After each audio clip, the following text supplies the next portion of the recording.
आदाब, नमस्कार। आप देख रहे हैं सिमना न्यूज। सिमना न्यूज में आज बात इसराइल, यूएई और ईरान की।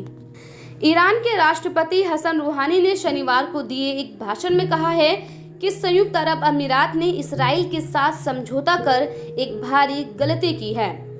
यूएई पर निशाना साधते हुए अपने आक्रामक भाषण में रूहानी ने कहा कि यूएई ने धोखा दिया है।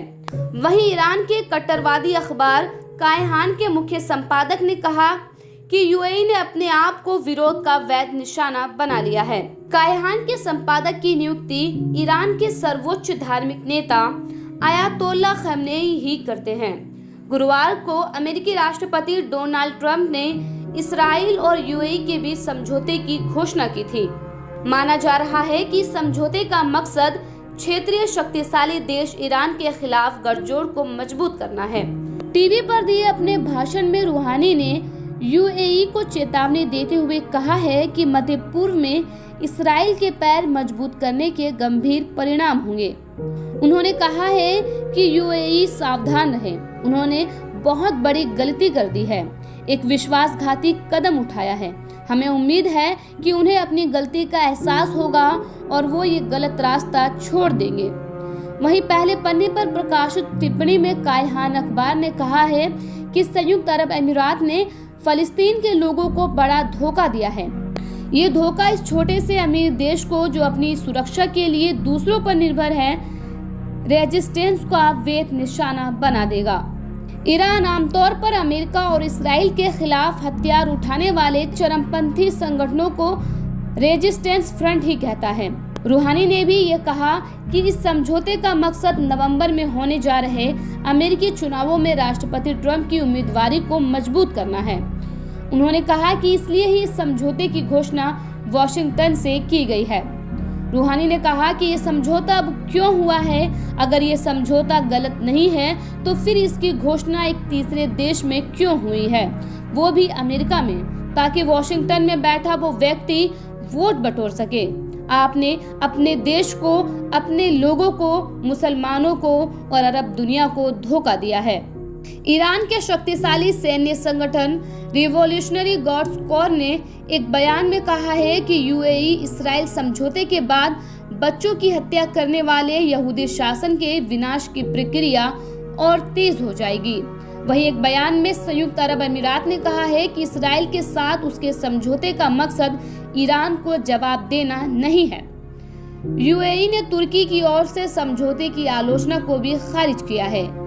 यूएई के विदेश मंत्री अनवर गर्गाश ने ब्लूमबर्ग से कहा कि ये समझौता ईरान के बारे में नहीं है, ये यूएई, इसराइल और अमेरिका के बारे में है। इसका मकसद किसी भी तरह से ईरान के खिलाफ कोई समूह बनाना नहीं है। ट्रंप प्रशासन और इसराइल ने यूएई के साथ समझौते को ईरान को किनारे करने की कोशिश के तौर पर दिखाया है, लेकिन यूएई ने संकेत दिए हैं कि वो अपने पड़ोसी ईरान को उकसाना नहीं चाहता है। गर्गाश ने कहा, ईरान के साथ हमारा रिश्ता बहुत जटिल है, हमारी कुछ चिंताएं जरूर है, लेकिन हमें लगता है कि इन मुद्दों को तनाव कम करके और कूटनीतिक तरीकों से ही सुलझाया जा सकता है। इसी बीच तुर्की के राष्ट्रपति रजब तैयब एर्दोगन ने शुक्रवार को कहा था कि तुर्की यूएई से अपने राजदूत को वापस बुला सकता है। एर्दोगन का कहना था कि इसराइल के साथ समझौते से फलस्तीन लोगों के अधिकारों को झटका लगा है। गर्गाश ने तुर्की के इस रुख को आडंबर कहकर खारिज कर दिया है। तुर्की के इसराइल के साथ व्यापारिक रिश्ते हैं।